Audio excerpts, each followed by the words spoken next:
Hello students, I am Nidhi Bhatt, your science teacher. Today we will continue chapter number 6, life process. In previous videos, we had discussed about human circulatory system, circulation in human being and its importance. Today we will start part number 10, transportation in plants. ठीक है, तो हमने animals के अंदर जो transportation है, circulation है, उसको डीपली डिस्कस कर लिया है. अब प्लांट्स के अंदर ट्रांसपोर्टेशन मींस मटेरियल का ट्रांसफ़र किस तरह से होता है, किस तरह का सिस्टम होता है, उसको हम डिटेल में डिस्कस करेंगे. So let's start. Students, plants की जो एनर्जी नीड्स होती हैं वो कंपेयर टू एनिमल्स थोड़ी कम होती है, क्योंकि वो स्टडी होते हैं एक जगह पे, नॉन मोटाइल होते हैं, वो मूवमेंट नहीं करते हैं, और उनकी जो सेल्स होती हैं वो कैसी होती है, ज़्यादातर डेड होती हैं. ठीक है, तो उनका जो एनर्जी डिमांड है कंपेयर टू एनिमल्स थोड़ा कम होता है. तो देखेंगे student, plants do not move and plant bodies have a large proportion of dead cells in many tissue. तो प्लांट के अंदर डेड सेल्स भी बहुत ज़्यादा होती हैं. ठीक है, as a result plant have low energy needs, इसलिए उनकी एनर्जी नीड्स भी कैसी होती है, low, and they can use relatively slow transport system. तो उनका transport system comparative to animals थोड़ा स्लो होता है, क्योंकि उनको एनर्जी की डिमांड एनिमल्स के जितनी ज़्यादा नहीं होती. ओके स्टूडेंट्स, लेकिन यहाँ पे भी ट्रांसपोर्ट सिस्टम की रिक्वायरमेंट होती है. क्यों होती है? तो स्टूडेंट्स, मेनली आपने दो चीज़ें प्लांट्स में देखी थी. एक फोटोसिंथेसिस, तो आपने देखा था कि लीव्स जो होती हैं उनमें स्टोमेटा प्रेजेंट होते हैं, टाइनी पोर्स जो लीव्स पे प्रेजेंट होते हैं, और स्टोमेटा के थ्रू प्लांट्स कार्बन डाइऑक्साइड और ऑक्सीजन गैसेस का एक्सचेंज कर लेते हैं. ठीक है, और क्या करते हैं, फोटोसिंथेसिस करते हैं. फोटोसिंथेसिस से जो एनर्जी बन रही है वो कहाँ बन रही है, लीव्स में, क्योंकि लीव्स के अंदर ये पूरा प्रोसीजर कंप्लीट होता है. ठीक है, और जो दूसरा एक मेजर पार्ट है प्लांट का, दैट इज रूट, क्योंकि वो जो अपने इनऑर्गेनिक न्यूट्रिएंट हैं, वाटर, मिनरल्स, उसको वो कहाँ से लेते हैं, रूट्स से लेते हैं. ठीक है, तो रूट्स और लीव्स के बीच में मटेरियल का ट्रांसपोर्ट होना ज़रूरी है. So they need some transport system. तो देखेंगे students, plant take in simple compound such as carbon dioxide and photosynthesize. तो कार्बन डाइऑक्साइड को वो सिंपली ले लेते हैं स्टोमेटा के थ्रू, और क्या करते हैं उससे, फोटोसिंथेसिस, उसको डायरेक्टली एनवायरनमेंट से ले लेते हैं. Energy stored in their chlorophyll containing organ, और एनर्जी कहाँ स्टोर होती है, जो लोग क्लोरोफिल कंटेनिंग ऑर्गन है, दैट इज लीव्स. तो एनर्जी कहाँ स्टोर होती है, लीव्स में. For plants the soil is the nearest and richest source of raw material, और रॉ मटेरियल कहाँ से मिलते हैं उसको, सॉइल से. तो सॉइल से उनको कौन एब्जॉर्ब करेगा, रूट. ठीक है, like nitrogen, phosphorus and other minerals. तो जो भी नाइट्रोजन, फॉस्फोरस, जो भी मिनरल्स हैं और वाटर हैं, वो उनको किससे मिलेंगे, सॉइल से, और सॉइल से उनको एब्जॉर्ब कौन करेगा, रूट्स. ठीक है, the absorption of these substances therefore occur through the part in contact with soil. तो सॉइल के कॉन्टेक्ट में कौन सा पार्ट है स्टूडेंट्स, रूट्स. तो रूट्स के थ्रू उनको एब्जॉर्ब कर लिया जाता है. ठीक है, सो स्टूडेंट, लीव्स और रूट्स के बीच में मटेरियल का ट्रांसपोर्ट करने के लिए एक प्रॉपर सिस्टम की रिक्वायरमेंट होती है. लीव्स ने जो एनर्जी सिंथेसाइज की, उसको प्लांट बॉडी के अलग अलग जो पार्ट्स हैं, रूट्स वगैरह, उन तक पहुंचाना ज़रूरी है, और रूट्स ने जो मिनरल्स, वाटर एब्जॉर्ब किया है सॉइल से, उसको लीव्स तक पहुंचाना ज़रूरी है, ताकि उसको यूज़ करके फोटोसिंथेसिस कंप्लीट हो सके. ठीक है, so a proper system is required for transportation of substance between soil contacting organ. Soil contacting organ कौन है, रूट्स. ठीक है, and chlorophyll containing organ, leaves. तो रूट्स और लीव्स के बीच में ट्रांसपोर्ट करने के लिए मटेरियल के लिए एक प्रॉपर सिस्टम की रिक्वायरमेंट होती है. और अदर प्लांट बॉडी पार्ट्स, और अदर प्लांट बॉडी पार्ट्स तक भी ये जो एनर्जी है उसको पहुंचाना ज़रूरी है. इसलिए प्लांट्स के अंदर भी एक ट्रांसपोर्ट सिस्टम की रिक्वायरमेंट होती है. ठीक है स्टूडेंट्स, अब स्टूडेंट्स, अगर रूट्स और लीव्स के बीच में, या जो भी पार्ट्स हैं जिनके बीच में ट्रांसपोर्टेशन होना है, अगर उनके बीच में डिस्टेंस स्मॉल है तो डिफ्यूज़न के थ्रू भी ट्रांसफ़र हो सकता है. लेकिन अगर उनके बीच में डिस्टेंस बहुत ज़्यादा लार्ज है तो फिर एक प्रॉपर सिस्टम की रिक्वायरमेंट होती है. तो देखेंगे student, the conduction of some materials to short distance occurs through diffusion, while for longer distance a need of proper transportation system arises. तो अगर एक लॉन्गर डिस्टेंस तक ट्रैवल करना है, मटेरियल को ट्रांसपोर्ट करना है, तो एक प्रॉपर सिस्टम की नीड हमें होती है, ठीक है। तो प्लांट के अंदर इसके लिए दो सिस्टम है, जाइलम एंड फ्लोएम। वाटर के ट्रांसपोर्ट करने के लिए जाइलम टिश्यू प्रेजेंट होता है और सॉल्युबल फूड और जो भी सॉल्युबल फूड प्रोडक्ट्स हैं उनके ट्रांसफ़र के लिए फ्लोएम यहाँ पे प्रेजेंट होता है। तो देखेंगे two pathway have developed in plants independently which comprise of one is xylem tissue that transport water and second is phloem tissue transport of food and other substance. Okay, तो ये जो दोनों टिश्यू हैं ये प्लांट का transport system बनाते हैं और जाइलम और फ्लोएम को हम कंबाइनली वैस्कुलर टिश्यू भी कहते हैं। ओके स्टूडेंट, तो हम एक एक करके इनको डिस्कस करेंगे कि क्या क्या पैटर्न है जाइलम के अंदर वाटर का ट्रांसपोर्ट करने के लिए कौन सा प्रिंसिपल वर्क करता है और फ्लोएम के अंदर फूड और अदर मटेरियल का ट्रांसपोर्ट कैसे होता है उसको हम डिटेल में डिस्कस करेंगे। So first transport of water, ठीक है। वाटर को ट्रांसपोर्ट कौन करेगा? जाइलम, ठीक है। So xylem transport water and minerals obtained from the soil to the leaves for photosynthesis. तो इसका काम क्या है जाइलम का कि सॉइल से जो वाटर एब्जॉर्ब हुआ है रूट्स के अंदर, ठीक है, उसे रूट्स से कहाँ पहुँचाना है? लीव्स तक, ठीक है। किसके लिए? ताकि फोटोसिंथेसिस हो सके। यानी कि जाइलम के अंदर जो वाटर का मूवमेंट होता है वो अपवर्ड डायरेक्शन में ही होता है क्योंकि रूट्स प्लांट्स की सबसे बॉटम पार्ट में होती है और लीव्स अपर पार्ट में होती है। तो याद रखेंगे जाइलम के अंदर वाटर का कंडक्शन होता है और मिनरल्स का कंडक्शन होता है और वो हमेशा अपवर्ड डायरेक्शन में ही होता है, ठीक है। It occurred in upward direction only, ठीक है। अब ये किस तरह से होता है उसको देखने के लिए स्टूडेंट्स पहले हम क्लास 9 में हमने जब जाइलम की स्टडी की थी, टिश्यू इन प्लांट्स को हमने डिटेल में पढ़ा हुआ है क्लास 9 में, तो हमने जाइलम के कुछ पार्ट्स पढ़े थे, उसको एक बार हम रिकॉल करेंगे। तो हमने पढ़ा था vessels, tracheids, xylem fibre and xylem parenchyma. देखेंगे vessels, tracheids, xylem fibre and xylem parenchyma, ये क्या है? पार्ट्स ऑफ जाइलम, ठीक है। तो इनमें जो ये वेसल्स और ट्रैकिट्स हैं ये पाइप लाइक स्ट्रक्चर हैं। तो मेन फंक्शन जो वाटर का ट्रांसपोर्ट करने का है वो वेसल्स और ट्रैकिट्स का है। ये क्या करते हैं? वाटर कंडक्टिंग चैनल फॉर्म करती हैं, ठीक है। एक तरह की पाइपलाइन जिसमें कंटिन्यूअस वाटर का फ्लो हो रहा है, ठीक है। और जो जाइलम फाइबर है और पैरेन्काइमा है वो इनको सपोर्ट करने का काम करते हैं। तो देखेंगे student in xylem tissue vessels and tracheids of the roots, stems and leaves are interconnected. तो ये सिस्टम पूरे सभी पार्ट्स में रूट, स्टेम और लीव तीनों में है। तो जो रूट, स्टेम और लीव्स हैं उन सभी की वेसल्स और ट्रैकिट्स एक दूसरे से इंटरकनेक्टेड हैं और एक कंटिन्यूअस चैनल को फॉर्म कर रही है, ठीक है।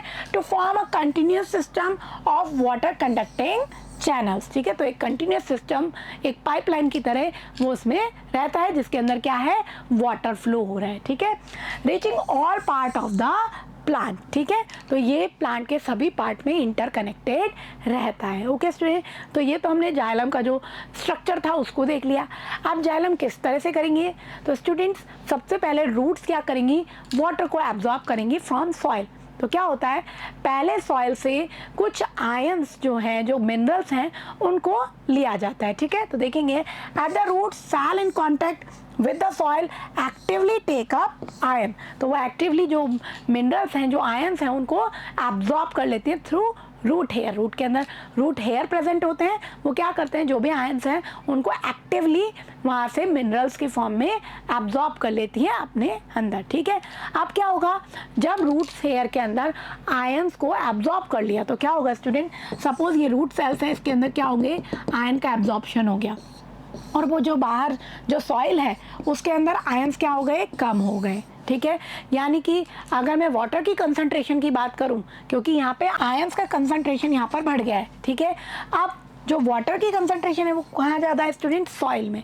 तो हमने ऑस्मोसिस में देखा है कि वाटर अपनी हाई कंसंट्रेशन से लो कंसंट्रेशन की तरफ फ्लो होगा। तो क्या होगा? वाटर सॉइल से सीधे रूट हेयर के अंदर एंटर करेगा through the process of osmosis. तो देखेंगे this create a difference in the concentration of these ions between the root and the soil. क्योंकि रूट हेयर ने कुछ आयंस को टेकअप कर लिया था, इसलिए जो रूट है और सॉइल है उसके बीच में आयंस की कंसंट्रेशन में डिफरेंस हो गया। उस डिफरेंस को मेंटेन करने के लिए वाटर क्या करेगा, सॉइल से रूट हेयर के अंदर एंटर करेगा। तो देखेंगे water moves into the root from the soil to eliminate this difference. ठीक है, तो एक तरह का स्टेडी मूवमेंट सॉइल से रूट्स के अंदर वाटर का स्टार्ट हो जाएगा।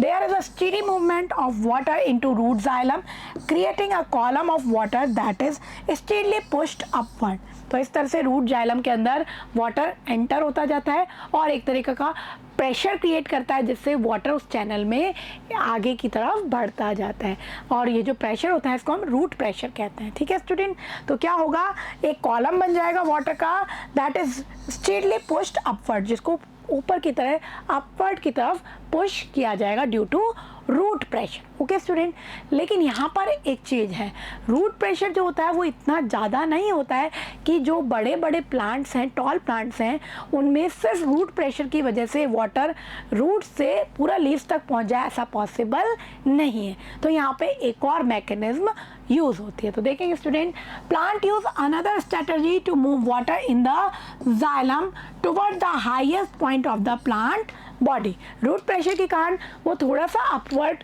उसका मूवमेंट स्टार्ट हो जाता है, लेकिन हाईएस्ट पॉइंट तक उस वाटर को पहुंचाने के लिए यहाँ पे एक दूसरी स्ट्रेटजी यूज होती है, that is called transpiration suction pull. होता है क्या स्टूडेंट, हमने ट्रांसपिरेशन पढ़ा था कि जो लीव्स है उसके अंदर जो स्टोमेटा प्रेजेंट है, स्टोमेटा के थ्रू जो एक्सेस वाटर है प्लांट में वो वेपर की फॉर्म में धीरे धीरे एक्सक्रिएट हो रहा है। ठीक है, उसके एक्सक्रिएट होने के कारण जो लीव्स के जो जाइलम है उनके अंदर वाटर की डेफिशिएंसी होती है, तो वो क्या करते हैं, उस वाटर की कमी को पूरा करने के लिए उस वाटर को सक करते हैं स्टेम के जाइलम से। ठीक है, और वहाँ से जो वाटर की डेफिशिएंसी है उसको कंप्लीट करने के लिए स्टेम का जाइलम नीचे से उसको सक करेगा।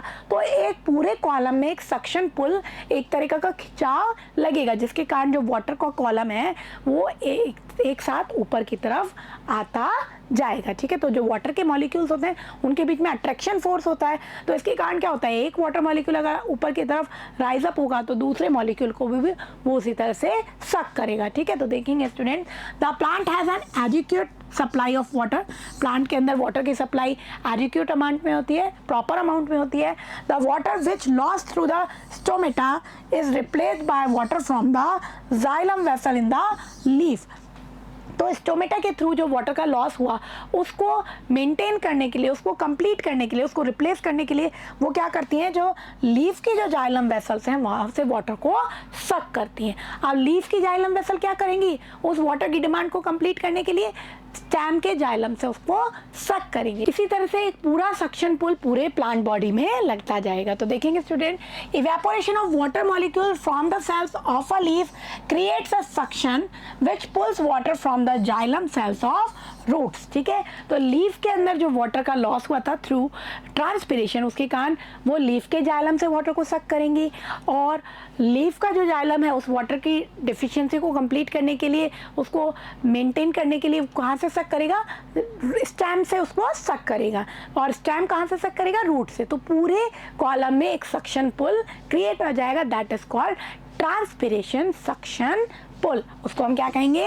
ट्रांसपिरेशन सक्शन पुल। और ये बिल्कुल उसी तरह से वर्क करता है जैसे आप स्ट्रॉ से जब कोल्ड ड्रिंक को पीते हैं, ठीक है, तो आप क्या करते हैं, उसको खींचते हैं, और क्या होता है, वो कोल्ड ड्रिंक जो है उस स्ट्रॉ में ऊपर चढ़ती जाती है। बिल्कुल ऐसे ही जो पाइपलाइन है, जो वेसल और ट्रैकीज की बनी हुई है, उसमें ये वाटर इस सक्शन के कारण ऊपर की तरफ बढ़ता जाता है। Okay students, now the term transpiration, यहाँ पे हमने एक टर्म देखी ट्रांसपिरेशन। ट्रांसपिरेशन क्या है स्टूडेंट्स, वाटर का लीव्स के अंदर जो स्टोमेटा प्रेजेंट है उसके थ्रू वेपर की फॉर्म में लॉस होना इज कॉल्ड ट्रांसपिरेशन। जो भी एक्सेस वाटर है, जो प्लांट की नीड के बाद एक्सेस अमाउंट में बच रहा है, उसको लीव्स में प्रेजेंट स्टोमेटा के थ्रू प्लांट बॉडी से बाहर रिमूव कर दिया जाता है in the form of water vapour, it is called transpiration. तो देखेंगे student, the loss of water in the form of vapour from the aerial part, जो भी एरियल पार्ट्स है mainly leaves of the plant is known as transpiration. ठीक है, तो देखेंगे student,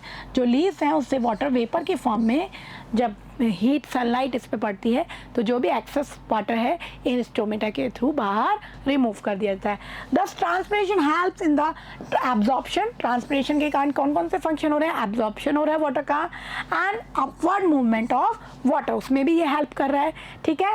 and minerals, तो वाटर और मिनरल्स का जो अपवर्ड मूवमेंट है फ्रॉम रूट्स टू लीव्स, उसको एब्जॉर्ब करने में और उसको अपवर्ड मूवमेंट करने में ये ट्रांसपिरेशन बहुत ज़्यादा हेल्पफुल रहता है. And it also maintain temperature of plant body. ठीक है. It also helps in temperature regulation. Okay student, तो हमने देखा दो प्रेशर यहाँ पे काम कर रहे हैं. One is root pressure and one is transpiration suction pull. तो during night root pressure work करता है और डे टाइम में ट्रांसपिरेशन सक्शन पुल जो होता है वो मेजर फोर्स की तरह काम करता है. तो देखेंगे the effect of root pressure in transport of water is more important at night, क्योंकि डे टाइम में ही ट्रांसपिरेशन ज़्यादा होता है. नाइट के टाइम में क्या होता है? सनलाइट, सन की हीट नहीं मिलती है तो ट्रांसपिरेशन नहीं होता है. तो नाइट के टाइम में कौन वर्क करता है? Root pressure. ठीक है.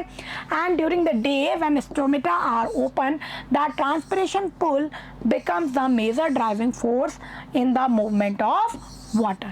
तो डे टाइम में जब स्टोमेटा ओपन होते हैं तो ट्रांसपिरेशन सक्शन पुल के कारण वाटर का अपवर्ड मूवमेंट हो जाता है. ओके स्टूडेंट, तो इस तरह से हमने देखा जाइलम के अंदर वाटर का ट्रांसपोर्ट होता है. Now the next thing is transport of food and other substances. तो जो भी प्लांट के अंदर फोटोसिंथेसिस के बाद जो फूड प्रोडक्ट बने, इसके अलावा जो हार्मोन्स हैं उन सभी का ट्रांसपोर्ट करने के लिए क्या होता है? फ्लोएम. ठीक है.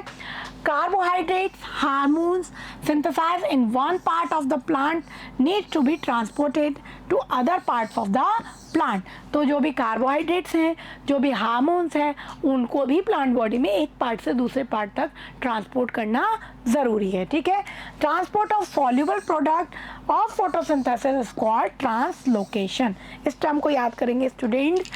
फूड प्रोडक्ट का, सॉल्युबल फूड प्रोडक्ट का ट्रांसपोर्ट होना क्या कहलाता है? That is called translocation and it is done by phloem. ठीक है. तो देखेंगे student, it occurs in the part of vascular tissue known as phloem. ठीक है. तो मैंने आपको बताया जाइलम और फ्लोएम को कंबाइंडली हम वेस्कुलर बंडल या वेस्कुलर टिश्यू कहते हैं. तो जो फूड का ट्रांसपोर्ट है जिसको हम ट्रांसलोकेशन कहते हैं वो किसके थ्रू होगा? फ्लोएम के थ्रू. ओके स्टूडेंट, यहाँ पे एक चीज़ और ध्यान रखनी है.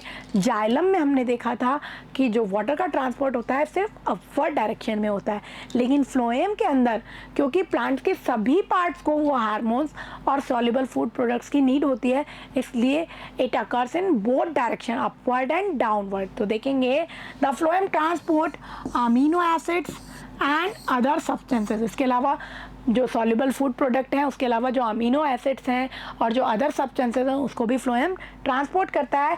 These substances are specially delivered to the storage organs, roots, fruits and seeds and to the growing organ. और इनको कहाँ ट्रांसपोर्ट किया जाएगा? स्टोरेज ऑर्गन्स, जहाँ पे भी फूड स्टोर होता है. रूट के जो पार्ट होते हैं स्टोरेज ऑर्गन, फ्रूट्स या सीड्स के फॉर्म में जहाँ भी फूड स्टोर होता है वहाँ पे इनको ट्रांसपोर्ट करते हैं. और जो ग्रोइंग पार्ट्स होते हैं, ठीक है, वहाँ पे भी हार्मोन्स और फूड प्रोडक्ट का ट्रांसपोर्ट ज़रूर होता है. ठीक है. तो देखेंगे स्टूडेंट पार्ट्स ऑफ फ्लोएम. तो फ्लोएम किस तरह से इसको ट्रांसपोर्ट करता है उससे पहले हम देखेंगे फ्लोएम के पार्ट्स, जिनको हमने क्लास 9 में भी डिस्कस किया था. तो फ्लोएम के 4 पार्ट्स हैं student: sieve tube, companion cells, phloem fibre and phloem parenchyma. ठीक है. सीव ट्यूब ये ट्यूब लाइक स्ट्रक्चर है जो पाइपलाइन बनाने का काम करेंगी, चैनल बनाने का काम करेंगी. कंपेनियन सेल इनको सपोर्ट करती हैं क्योंकि सीव ट्यूब्स के अंदर न्यूक्लियस प्रेजेंट नहीं होता, तो जो कंपेनियन सेल का न्यूक्लियस होता है वही इसको रेगुलेट करता है. इसी तरह फ्लोएम फाइबर और फ्लोएम पैरेन्काइमा भी इनके फंक्शन में सपोर्ट करते हैं. ठीक है. Okay student, now translocation of food and other substance take place in sieve tube. किसके अंदर होगा ये? Sieve tube with the help of companion cell, with the help of adjacent companion cell. ठीक है. तो पाइपलाइन चैनल बनाने का काम कौन करेंगे? Sieve tube. और वो किसकी हेल्प से करेंगे ये काम? कंपेनियन सेल्स की हेल्प से. ठीक है. तो देखेंगे students translocation occur in both upward and downward direction. तो ट्रांसलोकेशन है, मैंने आपको बताया था, दोनों डायरेक्शन में होगा, वाइल वाटर का जो ट्रांसपोर्टेशन था वो सिर्फ अपवर्ड डायरेक्शन में ही होता है. और जो ट्रांसलोकेशन है it is an active process. एक और डिफरेंस है, जो वाटर का ट्रांसपोर्ट था वो एक पैसिव ट्रांसपोर्ट था। पैसिव और एक्टिव ट्रांसपोर्ट में क्या डिफरेंस है स्टूडेंट्स? पैसिव ट्रांसपोर्ट जिसमें एनर्जी को यूज़ नहीं किया जाता है, सिंपल फिजिकल फोर्स ऑस्मोसिस के कारण ही हमने देखा था वाटर अपनी हायर कंसंट्रेशन से लोअर कंसंट्रेशन की तरफ रूट्स में आ रहा था, और फिर ट्रांसपिरेशन सक्शन पुल वो भी एक फिजिकल फोर्स की तरफ वर्क कर रहा है, उसके कारण ऊपर की तरह मूवमेंट कर रहा था। लेकिन जब हम बात करेंगे ट्रांसलोकेशन की, मीन्स फूड सब्सटेंस का ट्रांसपोर्ट होने की, तो वहाँ पे एक्टिव ट्रांसपोर्ट होगा, मीन्स एनर्जी को यूज़ किया जाएगा एटीपी की फॉर्म में। तो ऐसे ट्रांसपोर्ट में कंसंट्रेशन ग्रेडियंट के अपोजिट भी ट्रांसपोर्ट हो सकता है, ठीक है। मीन्स अभी तक हमने देखा था वाटर अपनी हायर से लोअर कंसंट्रेशन की तरफ ही मूव कर रहा है, लेकिन जब हम एक्टिव ट्रांसपोर्ट की बात कर रहे हैं तो सब्सटेंस का ट्रांसपोर्ट लोअर कंसंट्रेशन से हायर कंसंट्रेशन की तरफ भी हो सकता है, ठीक है। तो देखेंगे it is achieve by utilising energy from ATP. इसके लिए हम क्या करेंगे? एटीपी से एनर्जी को यूटिलाइज करेंगे, because it is an active process. ये कैसा प्रोसेस है? एक्टिव प्रोसेस है। तो एक्टिवली सबसे पहले जो सुक्रोज मॉलिक्यूल्स होते हैं उनको एटीपी के एनर्जी को यूज़ करके जो सीव ट्यूब है उसको एक तरीके से अपने अंदर एंटर कर लेती है, और उसके कारण क्या होता है? उनका ऑस्मोटिक प्रेशर इंक्रीज हो जाता है। तो देखेंगे this increase the osmotic pressure of the tissue. तो इसके कारण टिश्यू का ऑस्मोटिक प्रेशर इंक्रीज हो जाता है, क्योंकि उन्होंने सुक्रोज को एक्टिवली यानी एटीपी की एनर्जी को यूज़ करके अपने अंदर एंटर कर लिया, अपने अंदर एब्जॉर्ब कर लिया, ठीक है। Causing water to move into it. अब क्योंकि उनका ऑस्मोटिक प्रेशर इंक्रीज हो गया उन टिश्यू का, तो उनके अंदर वाटर अपने आप ही मूवमेंट करेगा, ठीक है। और जो सॉल्युबल प्रोडक्ट्स हैं वो हायर ऑस्मोटिक प्रेशर वाले टिश्यू से अपने आप ही लोअर ऑस्मोटिक प्रेशर वाले टिश्यू की तरफ मूव करेंगे, ठीक है। तो देखेंगे the pressure moves the material in the phloem to tissues which have less pressure. तो मोर प्रेशर वाले टिश्यूज से मटेरियल का ट्रांसफ़र कहाँ होगा? लेस प्रेशर वाले, लेस ऑस्मोटिक प्रेशर वाले टिश्यूज़ की तरफ होने लगेगा, ठीक है। This allow the phloem to move material according to plants need. और इसके कारण प्लांट्स की नीड के अकॉर्डिंग जिस भी पार्ट को ज़्यादा नीड है, कोई ग्रोइंग पार्ट है, ठीक है, कोई स्टोरेज ऑर्गन है, तो वहाँ पे उसकी रिक्वायरमेंट ज़्यादा है, तो जो कंसंट्रेशन ग्रेडियंट है उसके अपोजिट तरीके से, ठीक है, यानी लोअर से हायर कंसंट्रेशन की तरफ भी मटेरियल का मूवमेंट इस तरीके से हो सकता है, because it is an active process, okay. For example spring season में जब बर्ड्स को ग्रो करना होता है तो जो भी रूट्स और स्टेम के अंदर जो स्टोर्ड फूड होता है उसको ट्रांसपोर्ट करके बर्ड्स में भेज दिया जाता है, ताकि वो उसको एनर्जी को यूज़ करके ग्रो कर सके, फ्लावर में कन्वर्ट हो सके, ठीक है। So in the spring sugar stored in root और stem tissue would be transported to the birds which need energy to grow, ठीक है। तो इस तरह से फूड और जो हार्मोन्स एक्सेट्रा जो सब्सटेंस होते हैं उनको फ्लोएम के थ्रू ट्रांसपोर्ट किया जाता है, ठीक है। इसको अब एक बार हम पिक्चर के थ्रू दोनों जो सिस्टम है जाइलम और फ्लोएम को एक बार डिस्कस करेंगे। तो स्टूडेंट्स देखेंगे ये जो जाइलम है इसके अंदर किसका ट्रांसपोर्ट हो रहा है? वाटर का। अपवर्ड मूवमेंट में इस तरह से जो वाटर कंडक्टिंग चैनल्स हैं रूट प्रेशर के कारण और ट्रांसपिरेशन सक्शन के पुल के कारण जो रूट्स हैं वहाँ से वाटर कहाँ जाता है? लीव्स की तरफ, ठीक है। अब हम देखेंगे फ्लोएम के अंदर हमने देखा था सबसे पहले क्या करते हैं, ये एक्टिवली शुगर को एटीपी की एनर्जी को यूज़ करके टिश्यू अपने अंदर एब्जॉर्ब कर लेता है। उसके कारण क्या होता है? वाटर जो है वो इसके अंदर अपने आप ही एब्जॉर्ब होता है, ठीक है, उस ऑस्मोटिक प्रेशर को मेंटेन करने के लिए, जिससे क्या होता है इनका इन टिश्यूज़ का ऑस्मोटिक प्रेशर इंक्रीज हो जाता है, ठीक है। तो हमने देखा जो सुक्रोज है लीव्स के अंदर स्टोर है, अब इनको कहाँ पहुँचाना है? प्लांट बॉडी के अदर पार्ट्स में। तो इसके अंदर सीव ट्यूब, ये हमारी सीव ट्यूब है, इसके ऊपर इस तरह से सीव प्लेट प्रेजेंट होती है, ये सीव ट्यूब है इसके ऊपर सीव प्लेट प्रेजेंट है। तो यहाँ से कंपेनियन सेल की हेल्प से, ये क्या है? कंपेनियन सेल, उसकी हेल्प से क्या करेंगे? जो लीफ है वो सुक्रोज को, जो भी सुक्रोज है स्टोर्ड फूड है, उसको कहाँ भेज दिया जाएगा? रूट्स और प्लांट के अदर पार्ट्स में भेज दिया जाएगा, ठीक है। तो इस तरह से प्लांट के अंदर वाटर और सॉल्युबल फूड प्रोडक्ट का ट्रांसपोर्ट होता है, ओके स्टूडेंट। सो हमने आज जो टॉपिक था हमारा उसको कंप्लीट कर लिया। अब हम इसको एक बार समराइज करेंगे। First we discuss transport in plants. So plants need slow transport system because their energy needs is लो, उनकी एनर्जी नीड्स कम होती हैं, वो नॉन मोटाइल होते हैं, उनके ज़्यादातर सेल्स डेड होते हैं, इसलिए उनको कम एनर्जी की रिक्वायरमेंट होती है, इसलिए उनका ट्रांसपोर्ट सिस्टम भी स्लो होता है। लेकिन जो लीव्स हैं वो फोटोसिंथेसिस करके एनर्जी बनाती हैं, या हम कह सकते हैं कार्बोहाइड्रेट फॉर्म करती हैं, और जो रूट्स हैं वो वाटर और मिनरल्स को सॉइल से एब्जॉर्ब करते हैं। तो इनके बीच में मटेरियल का ट्रांसपोर्ट होना ज़रूरी है। उसके लिए प्लांट के अंदर क्या होता है, एक ट्रांसपोर्ट सिस्टम होता है। It consist of two type of tissue, one is xylem and one is phloem. Xylem transport water from roots to leaves. तो इसके अंदर क्या होता है, xylem have vessels and tracheids. They are interconnected. जो roots और जो स्टेम है और जो लीव्स हैं उनके वेसल्स और ट्रैकीड्स एक दूसरे से इंटरकनेक्टेड होते हैं and they form continuous channel, और एक कंटिन्यूस चैनल वो फॉर्म करते हैं जिसके अंदर वाटर का फ्लो होता है। First root absorb some ions actively, roots soil से कुछ आयंस को एब्जॉर्ब करते हैं and to maintain concentration pressure, तो कंसंट्रेशन को मेंटेन करने के लिए वाटर सॉइल से कहाँ मूव करता है, रूट्स के अंदर, and due to root pressure it water move upward direction, तो रूट प्रेशर के कारण वो वाटर उस चैनल में अपवर्ड मूवमेंट करता है। And due to transpiration suction pull, जो लीव्स के ट्रांसपिरेशन हो रहा है जिसके कारण वाटर का लॉस हो रहा है, उसके कारण क्या होता है, एक सक्शन पुल क्रिएट होता है and due to this pull water move upward in tall plants के अंदर उस सक्शन पुल के कारण वाटर का अपवर्ड मूवमेंट होता है और इस तरह से वाटर का ट्रांसपोर्ट होता है। Then we discuss transportation of food substance और अदर सब्सटेंस थ्रू फ्लोएम, ठीक है। तो फ्लोएम जो है soluble food product which are synthesised during photosynthesis, और जो अदर सब्सटेंस है अमीनो एसिड्स, हार्मोन, उनको ट्रांसपोर्ट करता है। सॉल्युबल फूड प्रोडक्ट का ट्रांसपोर्ट मीन्स ट्रांसलोकेशन, उसको हम क्या कहते हैं, translocation. And phloem has 4 parts: sieve tube, companion cell, phloem fiber and phloem parenchyma. So sieve tubes with the help of companion cell transport this material, ठीक है। and it is an active process, ये एक active process होता है। तो plant की need के according lower concentration से higher concentration की तरफ भी food materials का transport हो सकता है and it occurs in both direction, upward and downward direction। तो ये सब हमने आज डिस्कस किया था। आई होप आपको अच्छे से दोनों पॉइंट क्लियर होंगे, इनको अच्छे से लर्न करेंगे। In next video we will start excretion, तो जो नेक्स्ट लाइफ प्रोसेस है एक्सक्रिएशन, उसको हम नेक्स्ट वीडियो में स्टार्ट करेंगे। तब तक इसको अच्छे से लर्न करेंगे। Thank you.